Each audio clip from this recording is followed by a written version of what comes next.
দর্শক, আমাদের এবং আপনাদের কাঙ্ক্ষিত ব্যক্তি যিনি, তাকে আমরা নিয়ে এসেছি। আপনারা শুধু তাকে পদ্মশ্রী অ্যাওয়ার্ড প্রাপ্ত হিসেবেই জানেন, বা আমিও তাই জানতাম।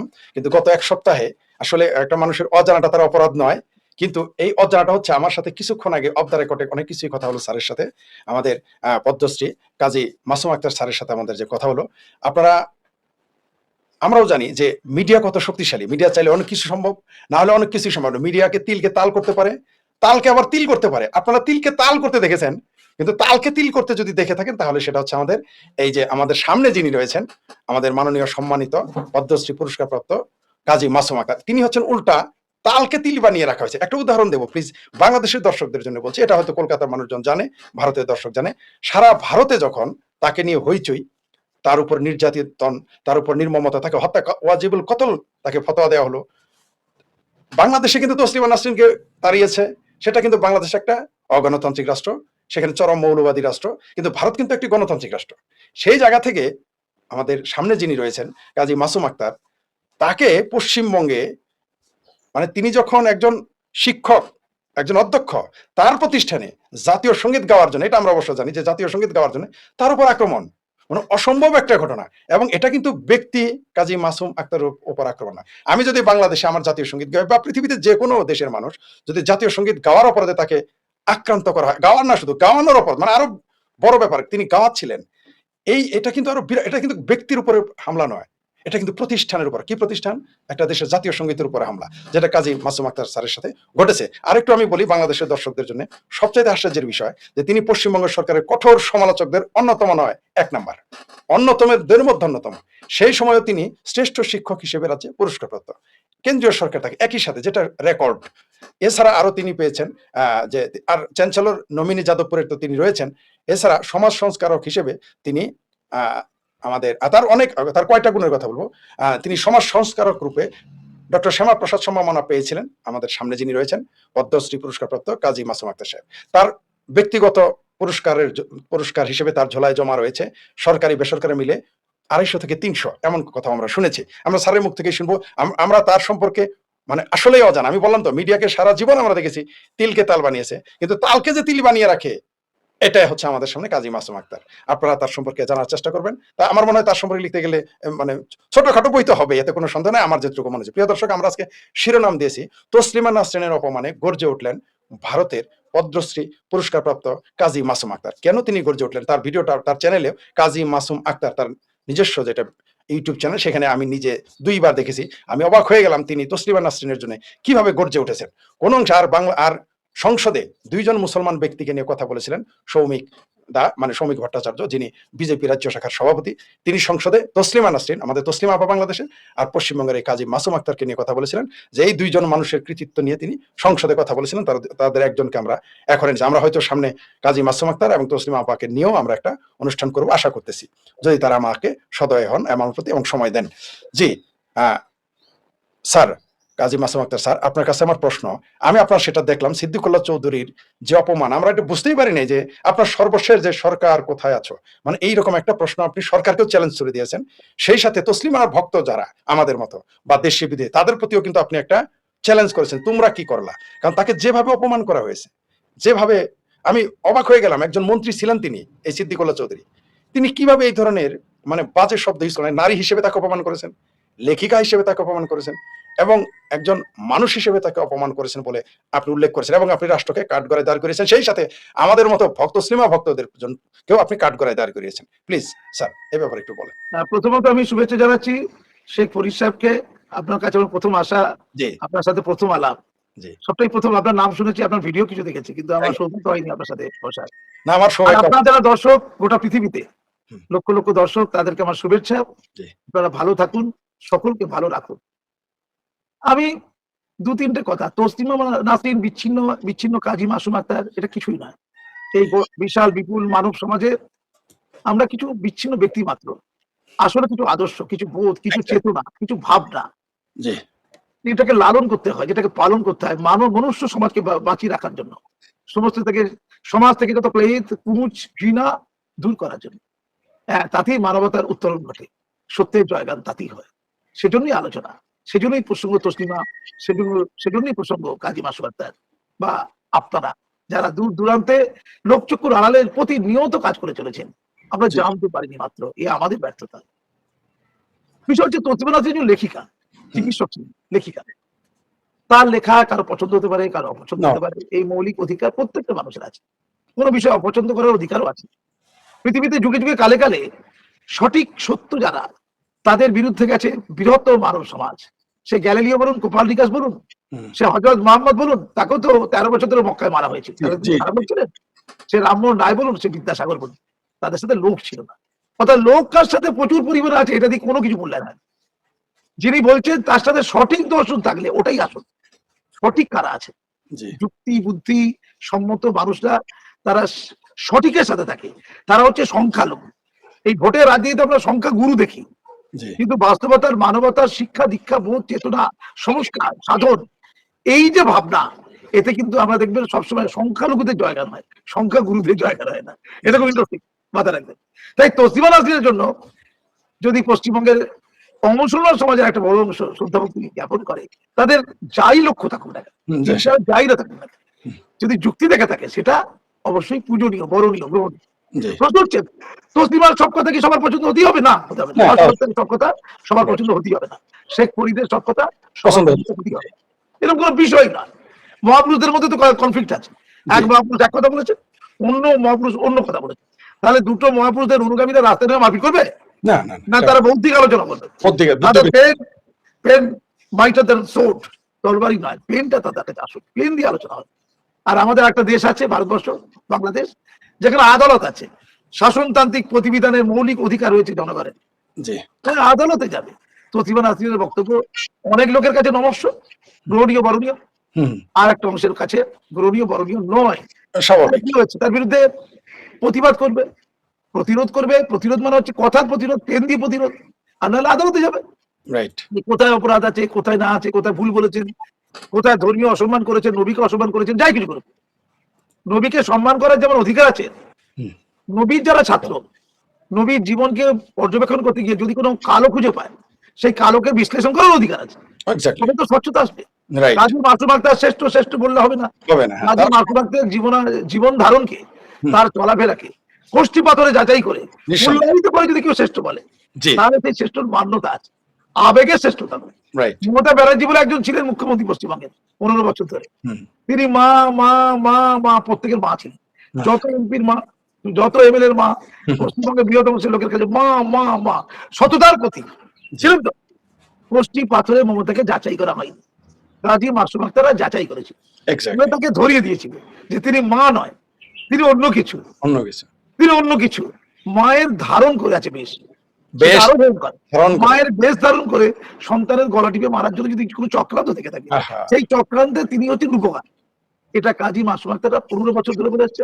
কাজী মাসুদ আক্তারদের 15 বছর ধরে অত্যাচারিত হতে হয়েছে, কুলাঙ্গার বলা হয়েছে, হিন্দুত্ববাদী বলা হয়েছে, মানবতার শত্রু বলা হয়েছে, এবং হত্যা করার চেষ্টা করা হয়েছে। এখন কি হলো, যারা মা বলেছিল সবাই পালিয়েছে, সব লেংটি ইঁদুরের মতো। যারা সাংসদ ছিল সব পালিয়েছে, যারা বিধায়ক ছিল তারা বলছে মাটা খুব খারাপ, মা আর নয়, মায়ের শাড়ির আঁচল কোনোটাই আর ভালো নয়। কত সহজে মায়ের সাথে মিশছে না। আমি বারবার বলেছিলাম, মমতা ব্যানার্জি আপনার পাশে যারা আপনাকে আল্লাহ বলছেন, মমতাকে আল্লাহ বলা হয়েছিল, জানেন তো? আল্লাহ, মমতা, হ্যাঁ, তৃণমূলের লোকেরা মমতাকে আল্লাহ বলেছিল। আর সিদ্দিকুল্লাহ, ওকে আমি গরুর কল্লা বলি, বুদ্ধিটা গরুর চোখ, আমার কি গরিব বুদ্ধি বেশি। এই সিদ্দিকুল্লাহ দিদির পাশে তখন বসেছিল। যখন দিদিকে কেউ আল্লাহ বললো, তখন তার প্রতিবাদ করবে, আমাকে কি আল্লাহ বলতে, সাধারণ তখন ইসলাম ছিল। দেখুন ধর্ম কি জিনিস। আমি তসলিমা নাসরিনকে বলছি, সিদ্দিকুল্লাহ ক্যারেক্টারটা দেখেছেন তো? ওটা যে দিদির পদলেহন না করলে গ্রন্থাগার মন্ত্রী থাকতে পারবো না, তাই দিদিকে কেউ আল্লাহ বললে আমাকে মাথা নাড়তে হবে, হ্যাঁ দিদি আল্লাহ। তারপর দিদি শুধু মোল্লাদের আল্লাহ হয়েছে নয়, হিন্দুদেরও আবার ছিল। মা দুর্গাকে কিনে নিয়েছিল, প্রায় মা দুর্গা তৈরি করছিল, মনে আছে তো? এই আমাদের মধ্যে দুষ্টু লোকেরা হয়ে করে তো বন্ধ হয়েছে, আমরা তো দুষ্টু ছিলাম না, ধরি তো। আরে আমি চুপচাপ খুন করছি, ধর্ষণ করছি, লুট করছি, বলবো কেন? প্রতিবাদ করবো কেন? নিরবিচ্ছিন্ন করে যাবো, কেউ প্রতিবাদ করবে না, রাজা তুমি উলঙ্গ বলা যাবে না। এটা ছিল তথ্য, আমরা তার বিরুদ্ধে গেছি একটু। তারপরে তিনি হিন্দু ধর্মের রক্ষক হলেন, তিনি হলেন মা শারদা। কে বলেছে? তার দলের লোকেরা বলেছে। তিনি রানী রাসমণি এনজয় করেছেন, রানী রাসমণি, মা শারদা। তারপরে জেন্ডারটা কন্ট্রোল করে দিয়েছিলেন তিনি। তিনি বললেন রামকৃষ্ণ পরমহংসদেব হচ্ছে মমতা ব্যানার্জি। আচ্ছা, রামকৃষ্ণ তো পুরো জানি আমরা যতটুকু জানি, মমতা তাকেও চলবে না। তার অনুযায়ীরা বলে দিলেন মমতা ব্যানার্জি রামকৃষ্ণ পরমহংসদেব, এ যুগে রামকৃষ্ণ পরমহংসদেব। আর তার ভাইপো সেনাপতি, যাকে নিয়ে সবার এখন এত আপত্তি, সেনাপতি এখন সবার আপত্তি, তিনি হচ্ছেন কি স্বামী বিবেকানন্দ। তাহলে এটাকে বলে কোষ্ঠী পাথরে যাচাই না করে মেনে নিলে এই দুর্দশা। এখন তাদেরকে দেখতে পেলে ডিম ছুটছে, আর তারা এত কলঙ্কিত চিটিং বা ছ্যাচর। পশ্চিমবঙ্গের সবচেয়ে জনপ্রিয়হীন ব্যক্তি যদি দুজন থেকে থাকে এই 11 কোটির মধ্যে, একজন হচ্ছে অভিষেক, দ্বিতীয় জন হচ্ছে মমতা ব্যানার্জি। কারণ মানুষ কোষ্ঠী পাথরে যাচাই করে থাকে, মা বলেনি, তাকে সেনাপতি বলে। ক্লিয়ার? অর্থাৎ আমাকে মাসুম আক্তারকে বা ফরিদ সাহেবকে বা আমাদের তসলিমা নাসরিনকে কেউ যদি শ্রেষ্ঠ বলে, কোষ্ঠী পাথরে যাচাই করে আবেগ পেয়ে দেয়, ওই শ্রেষ্ঠ বলাতে আমরা কেউ আনন্দিত হব না। রাইট, শ্রেষ্ঠ বলতে হবে। এবার তসলিমা নাসরিনের লেখা কারো পছন্দ আছে, কারো পছন্দ নেই। যাদের পছন্দ নেই তারা লিখে তাকে চ্যালেঞ্জ করবে অথবা আদালতে যাবে। তাকে মারতে পারে? আগে বলুন না, এটা কারো রাইটস নেই। এইটুকু আছে, বেশি যাওয়ার দরকার নেই। বাংলাদেশে একাধিক ব্লগারকে হত্যা করা হয়েছে, তারা নাকি নবীর সমালোচক। আজ নবীর সমালোচক হবে না? নবী যা করে গেছে তার যদি যথার্থ মূল্যায়ন না হয়, তাহলে কি নবীকে শ্রদ্ধা করা হলো? আগে উত্তর দিন। না, এটাই বোঝানো যায় না মুসলমানদের। তারা মনে করে all critics are not enemies, এটা তাদের বোঝানো যায় না। আজকে মমতা ব্যানার্জি যদি আমাদের মতো লোকের কথা শুনে চলতেন, আজকে সরকারটা প্রশ্ন থাকতো। খুব ভালো করে বুঝুন, আজকে ইসলাম নিয়ে গোটা পৃথিবীতে মানুষের যে অ্যালার্জি, বিরক্তি, এটা কখনই হতো না ইসলামের নিত্য নতুন সঠিক ব্যাখ্যা যদি হতো। কিন্তু আলো আছে, আলো তো আছে, অবশ্যই আলো আছে, আলো তো আছে নিঃসন্দেহে। আমরা আলোর চর্চাটাকে দেখেও আলোর চর্চা করতে পারি, কিন্তু এখন এমন একটা অবস্থায় করে দেখিয়ে দিচ্ছি, ফরিদ ভাই সমালোচক মেরে দাও, এটাই সমস্যা। ভাই সমালোচক মেরে দাও, সমালোচক মেরে দাও, তসলিমা নাসরিন সমালোচক মেরে দাও। কি লোক তো এটা কি ইসলাম মনে করছে? ভালো করে বুঝুন, কালো দিক থাকুক না, ভালো দিকটাও থাকুক। হয়তো 100-র মধ্যে 5টা কালো, 95টা আলো, কিন্তু এই 5টাকে কেন্দ্র করে এমন একটা আচরণ মুসলমান সমাজ করছে, বাকি 95টা 5টা ভালো। আমি বলছি আমি বললাম 95টা ভালো, 95টা ভালোটা নষ্ট হয়ে যাচ্ছে। ঠিকই বলেছেন। অনেকটা এরকম যে এক হাড়ি, মানে দুধের মধ্যে এক কড়াই দুধে একটু ঘোষণা দিয়ে দিল। এবার দেখুন, ইসলাম ইকুয়াল টু অগণতান্ত্রিক, ইসলাম ইকুয়াল টু স্বৈরাচারী, ইসলাম ইকুয়াল টু নারী বিদ্বেষী, এইগুলো যে কথাগুলো উঠে আসছে, এদের জবাব যুক্তির আলোকে দিতে হবে, মেরে দিতে হবে। যখন 1400 বছর আগে নারীদেরকে অধিকার দিয়েছিল ইসলাম, সম্পত্তিতে হাফ অধিকার দিয়েছিল, 1400 বছর আগের অধিকার। ভালো করে বুঝুন, তখন ভারতবর্ষে নারীদের সমুদ্র যাত্রা করা নিষিদ্ধ ছিল, লেখাপড়া করা নিষিদ্ধ ছিল, সম্পত্তির কোনো অধিকারই ছিল না। এটা তখন তারপরে 1400 বছর পরে, এটা বিপ্লব। 1400 বছর পরে আমরা যে 1400 বছর আগে যদি সংস্কার সাধন করি, বাস্তবে নিরিখে, বাস্তবের আলোকে, কোথায় ছিল না আমাদের সংস্কার করা যাবে না, তো হিন্দু সমাজে ছিল। কালকে একজন ব্রাহ্মণের সাথে কথা বলছিলাম, কুলিন ব্রাহ্মণ, সে বলছে দাদা সবটা তো হলো, আমাদের কুলিন প্রথাটা চলে গেল, আমরা কেমন 100টা বিয়ে করতাম, সেটাও গেল, আপনাদের 4টি বিয়েও যাবে, হয়ে যাচ্ছে, সব তো গেল দাদা, পুরুষদের সবকিছু করে কমে খাওয়া, মধু খাওয়া হয়েছে, তো ওটা তো সংস্কার সাধন হয়েছে নাকি? হয়েছে কেন? মানবতার সাথে হয়েছে, ন্যায়ের সাথে হয়েছে, যুক্তির সাথে হয়েছে। আচ্ছা স্যার, আপনাকে একটু ইন্টারাপ্ট করি। আপনাকে তসলিমা নাসরিন এবং সালমান রুশদির চর বলে আক্রমণ করা হয়েছিল বলে শুনেছি, এই বিষয়ে যদি একটু সংক্ষিপ্তভাবে বলতেন।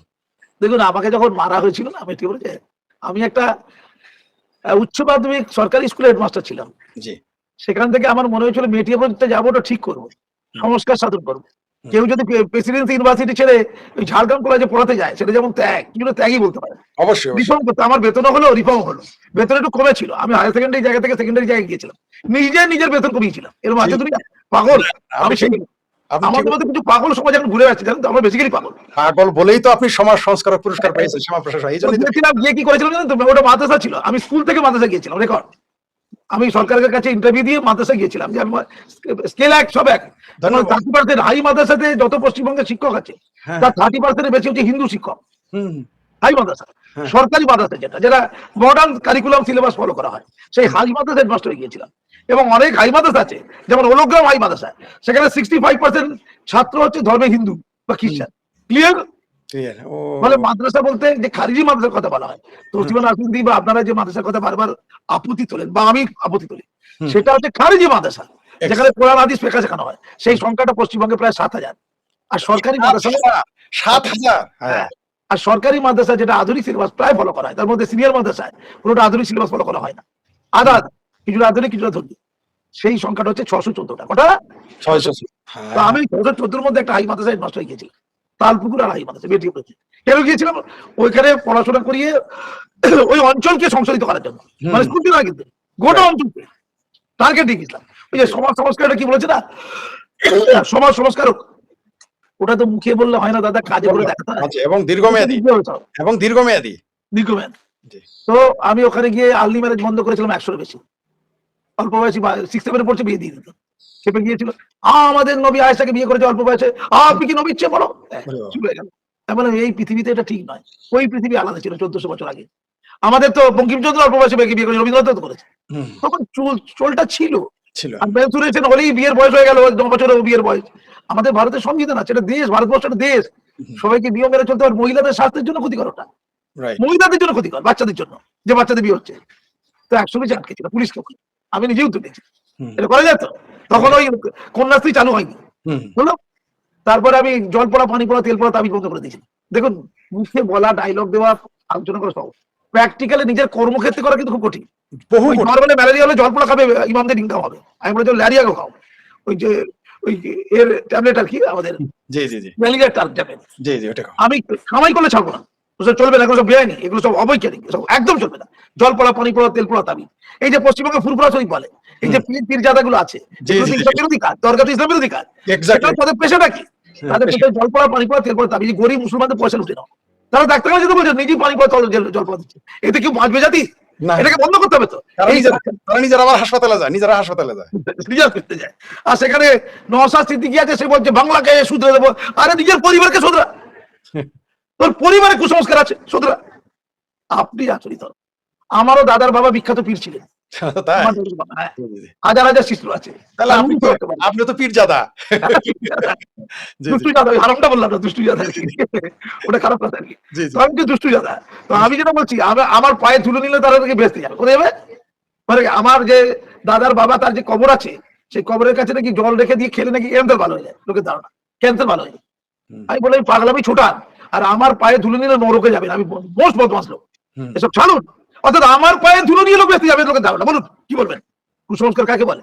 এবার এইটাকে আমি কি এন্ডোজ করবো?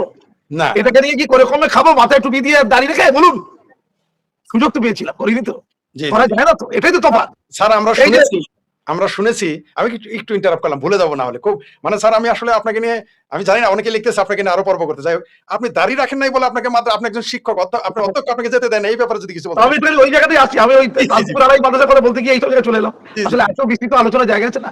আমি আপনাকে বলছি, আমাকে সবচেয়ে বেশি যেটা রাগ হলো ওদের, আমি ওই আনন্দবাজার বর্তমান যে দুটো খবর কাগজ আছে না, আমি ওদের পোস্ট এডিটর লিখতাম তখন, আর একটা চ্যানেল, অনেকগুলো চ্যানেলে বলতাম। আপনি তো শত আর্টিকেল লিখেছেন। আমি ওই সন্ত্রাসবাদের বিরুদ্ধে লিখেছিলাম, আমি মহরম নিয়ে সঠিক ইতিহাস তুলে ধরেছিলাম ওই বর্তমানে পোস্ট এডিটরে। তো সেই সব নিয়ে ছিল যে আপনি নাকি কেন, আমি বলেছিলাম যদি কোনো মাদ্রাসা সন্ত্রাসবাদে যুক্ত প্রমাণিত হয়, তাহলে মুসলমানদের উচিত মাদ্রাসা গুড়িয়ে দেওয়া। ভালো কথা, খারাপ কথা? ওই মাদ্রাসা গুড়িয়ে দেওয়াটাই করেছে, কোট করেছে, করে আপনি মাদ্রাসা হেডমাস্টার আর মাদ্রাসা গুড়িয়ে দেবেন, আপনার মাথা গুড়িয়ে দেবো। মানে মুসলমানদের বুদ্ধি দেখুন, আগে পরে দেখলো না, আগে জাতিরা। সবচেয়ে বড় অপরাধ, আমি রবীন্দ্রনাথ বিবেকানন্দের জন্মদিন করেছিলাম, ওটা নাকি হিন্দুত্ববাদী লোক, ওরা হিন্দু, রবীন্দ্রনাথ বিবেকানন্দ, তাই আমাকে মারা উচিত। আমি নাকি মাদ্রাসাকে অবহিত করেছি, বুঝলেন? আমি মাদ্রাসা কবি সম্মেলন করতাম, জানেন, ছাত্রী সংখ্যা 4 গুণ 5 গুণ হয়ে গেছিল, ছাত্রীদের নিরাপত্তা বিঘ্নিত হচ্ছিল, আমি তাদের জন্য পুলিশ পিকেট বসিয়ে দিয়েছিলাম। হাজার কাহিনী আছে, ব্যাখ্যা করবো না। শিক্ষকদের একটা অংশ ওই তাদের সঠিক টাইমে আসা, সঠিক টাইমে যাওয়া বাধ্যতামূলক করেছিলাম, তাহলে তারাও খেপে গেছে আমার উপরে, ভালো কিছু থাকে না। আর সবচেয়ে বড় অপরাধ করেছিলাম, ভারত মাতার গান রাষ্ট্রীয়, যেটা আমরা চালু করেছিলাম, ওটা প্রার্থনা সঙ্গীত করে ছেলে মেয়েদের গাওয়ানো শুরু করেছিলাম, বিরাট করে প্রজাতন্ত্র দিবস, স্বাধীনতা দিবস উদযাপন করেছিলাম। এটা হলো সবচেয়ে বড় অপরাধ। পচে গেছে, মাদ্রাসা অপবিত্র হয়ে গেছে, এই প্রচার করেছিল আমাদের ম্যানেজিং কমিটি সেক্রেটারি, যা আপনাকে আমরা দেখে নেবো। আপনি শেখ ফরিদ ও কাজী মাসুম আক্তারের গুরুত্বপূর্ণ বিশ্লেষণ। আপনি একটি দেশের জাতীয় সঙ্গীত, আপনার দেশের জাতীয় সঙ্গীত আপনার দেশের প্রতিষ্ঠানে, আপনি সেখানে অধ্যক্ষ, আপনি চালাবেন। আমি ওটা সুদানে গাইবো, ভারতে গাইতে পাবো না, ঠিক আছে? এইটা চালু করেতে হঠাৎ করে একদিন 1000 লোক ঘিরে ধরলো স্কুলটা। কতজন? প্ল্যানটা দেখুন, 1000 লোক। আমাকে তার আগে বারণ করেছে বারবার যে খবরের কাজে লিখবেন না, জাতীয় সঙ্গীত গাওয়াবেন না, ইত্যাদি হাজার প্রশ্ন। এসব সংস্কার করতে যাবেন না, আপনি মরে যাবেন, এটা বারবার হুমকি চমকি দিয়ে গেছে ওই পাতা দিয়ে। দেখুন দাদা, জীবনে কিছু করতে গেলে না কিছু সাহস দিতে হবে, জীবনে ঝুঁকি দিতে হবে। আপনি ঝুঁকি পারবেন নিতে পারে, রাইট। ঘরে বসে বসে দুটো লিখে কিছু হয় না দাদা, মাঠে নেমে কাজটা করতে হবে, মাঠে নেমে। আমাকে একটা টিভি চ্যানেলের